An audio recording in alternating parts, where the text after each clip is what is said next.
Right, ladies and gentlemen, that was Lavert Casanova. Texas has gone all in.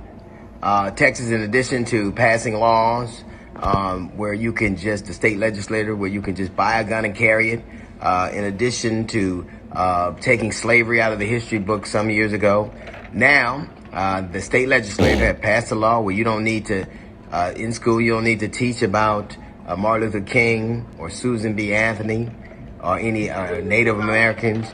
You don't need to do that. And what's particularly striking is this: Texas has told its teachers that it is not mandatory to teach that the Ku Klux Klan and white supremacy is wrong, that it is morally wrong. That shouldn't sound shocking to people. And matter of fact, it will be met with deafening silence, because Texas is doing what the majority of white people in America believe should happen. The majority of white people, when compared to separatists or nationalists or even members of the Klan, the thing they objected to was their verbiage. The things they objected to was the way, their methods. But what they didn't object to was their objectives. They believe that white supremacy has served them well, and that to keep their station, they need it. Now, they don't want the N-word you bantered about. They don't want, overt diatribe, but they do believe that the goals of the Ku Klux Klan and white nationalists are in line with theirs. They believe it. Watch when this happens. Texas is not doing anything that most white people in this country do not agree with.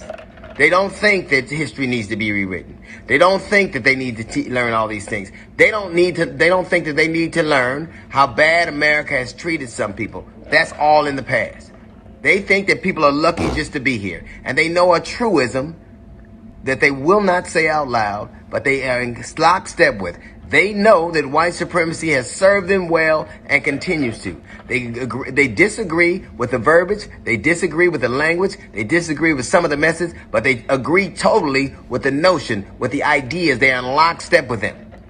They believe they are superior, and they should be. They believe America should belong to just them. They believe that what their forefathers did may be terrible, but it happened and we should get over it. That is what they honestly believe. This is not me making it up. Their goals are in lockstep with white nationalists and Ku Klux Klan members. They believe it. I don't believe you should say nigga.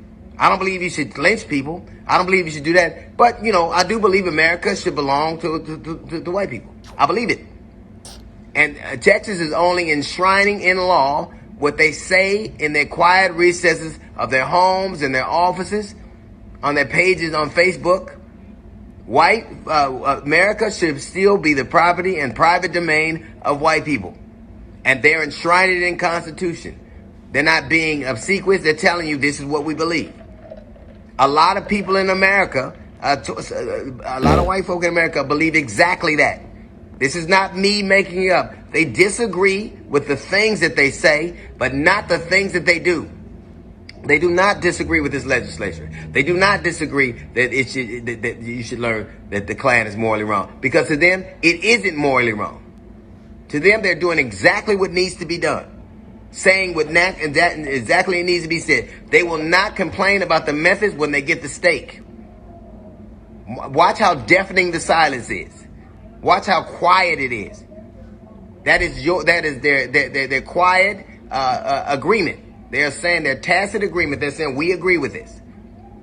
A lot of people in America, a lot of white people in America will tell you to your face, I think that it's wrong that people say these words. I think that it's wrong that they act this way. But their motives, their methods are the only thing they question, not their objectives at all.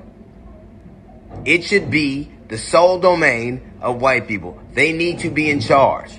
Their forefathers fought hard and murdered and raped their way to dominance, and they mean to keep it. To them, slavery was not a necessary evil. It wasn't evil at all. It was just necessary. And all the remnants of it are equally as necessary. Texas is only doing and saying what they wish they had the courage and the power to do.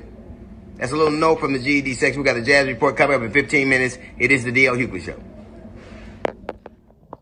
This is your boy Flyboy GC, and I'm bringing you more news you can use. Okay, D.L. Hewlett, man, he just came out with a mean message about Texas. I'm not too proud to be from Texas.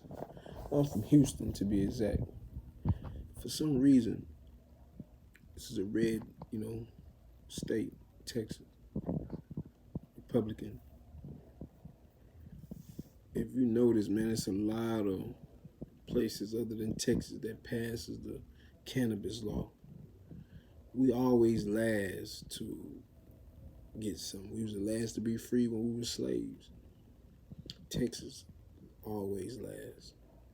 Everybody else can smoke marijuana without being penalized, but we still get penalized here in Texas. White supremacy is real. The Ku Klux Klan is real.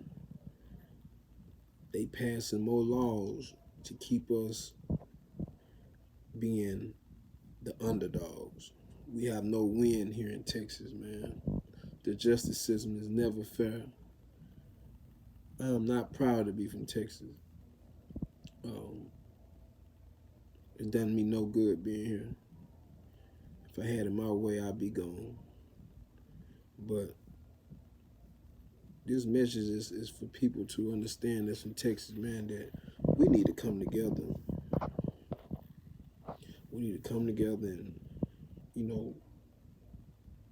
and get some things done that'll benefit us. When it's time to vote, man, the president, it's people that's under the president that we need to put in office, like the legislators, the smaller people, so we can start getting some benefits. It don't make no sense to go out here and vote for us to be still underdogs. Let's stop voting for people who keep doing us wrong. Why cast your vote for somebody who is not for you? It has to stop. Like, let's come together and stop it. Simple as that. Pay attention to what D.L. Hewlett is saying, man. Because it's real and it's true. It's facts. Tell me your thoughts, leave your comments, subscribe, and like.